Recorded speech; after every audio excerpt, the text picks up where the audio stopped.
my name is Jacqueline Sloan. I'm going to talk to you about Diamond Buying 101. I'm going to go a little quickly because this is hard to get in 5 to 7 minutes. First of all, I want to tell you my sources and give you the information that I would like for you to look at before you go out and purchase a diamond. First and foremost, the GIA, G as in girl, I as in igloo, A as in apple. GIA.edu is your most reputable website. They are the people that created the diamond scale. They are the one who sets the industry standards. Second of all, there is your Diamond Council. It's diamondcouncil.org. It's a wonderful organization. It's got a wealth of information. You can also go to jewelers.org at jewelers.org, professionaljeweler.com, and then I'm going to give you this last one, but I want you to use it with a grain of salt. It's good for educational purposes only. I do not endorse anybody buying directly a diamond from the internet. The other one is bluenile.com. So, finally, we're going to discuss the color, cut, clarity, and carat weight. And then we're going to discuss why, how these things are going to affect your price. So, first of all, your color. That's going to be the most eye visible thing for somebody without an untrained eye to see. When you go into a jeweler's store, you're going to see probably white diamonds. There are fancy diamonds. We're not going to discuss colored diamonds in this session. It's a little bit complicated and they are very rare. Your diamond scale, and I'm going to hold it up for you. It starts with D and goes all the way to Z. Hope you guys can see all that. D is going to be your rarest. Z is going to be your least expensive. I myself have never seen a Z-colored stone. I'm sure they're out there, but most people don't want them, and I'm sure that they are just end up being recut into commercial grade stuff for like saws and things like that. So with that said, DE and F is going to be your colorless diamonds. GHI and J is going to be near colorless. Near colorless is where I recommend most people staying to keep their price down. Your color and clarity are going to denote your price more than anything else. If you stay in that G and H color, you aren't hardly going to be able to tell the difference between a colorless stone. So, that's a little bit about color. Clarity, this is very, very tricky. This is what's really going to throw your price up. You know, clarity will start with flawless to internally flawless. It'll go to the next grade. It'll be VVS1 to VVS2. Then you'll go to VS1 to VS2. And these V's stand for very slightly included. Then you'll go to SI1 to SI2, slightly included to the first power and to the second power. You'll go to I1, which has its own little division. Then you'll go to I2 and I3. Let me show you a picture of that.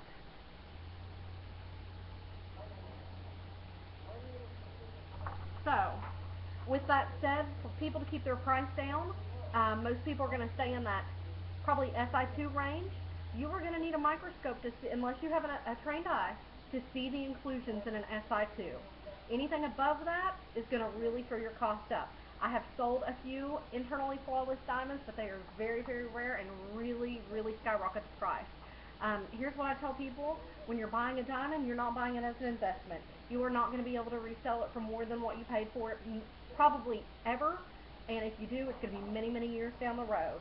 So don't throw your money into an internally flawless diamond thinking you've got a rare creature right there and think you're going to make some money back. If you are on a budget, I recommend you staying in an SI2. If your soon-to-be fiance or wife or anybody wants that big stone, inclusions are relative to size. So at times there are I1s that are acceptable.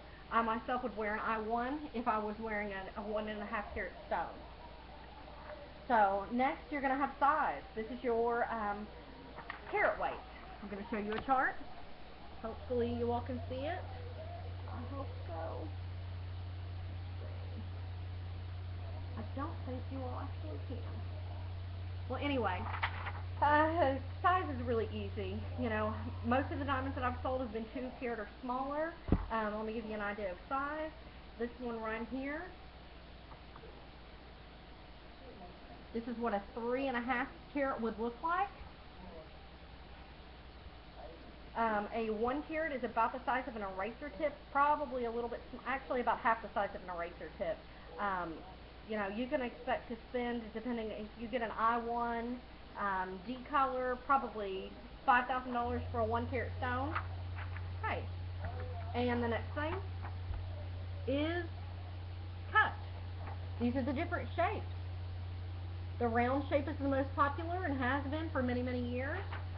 Back in the early 2000s, I probably sold 2 to 3 to 1 princess cuts, which are the square shape. Okay, and the last thing that I'm going to talk to you about is cut grade. Okay, this goes for round, princess, cushion, any kind of shape you get. When you go into a store and you are trying to buy a diamond has to be cut with certain proportions. If the diamond is not cut with accurate proportions, you're going to lose all your light down the bottom of the stone. Here's another example. If you can see it, that there will show you the crown, the girdle, the pavilion, and the girdle diameter. I can't possibly fit everything in 7 minutes, but I hope this gave you just a little bit of information on how to buy a diamond. Again, I would like for you to go to gia.edu. That's going to give you the most accurate information. It's going to be unbiased information. They are the people who cut the who set the standards. So if you have any other questions, go to gia.edu, jewelers.org, professionaljeweler.com, diamondcouncil.org, and you can also check out Blue Nile, but again, I do not recommend anybody buying a diamond online because you never know what you're going to get. Thanks.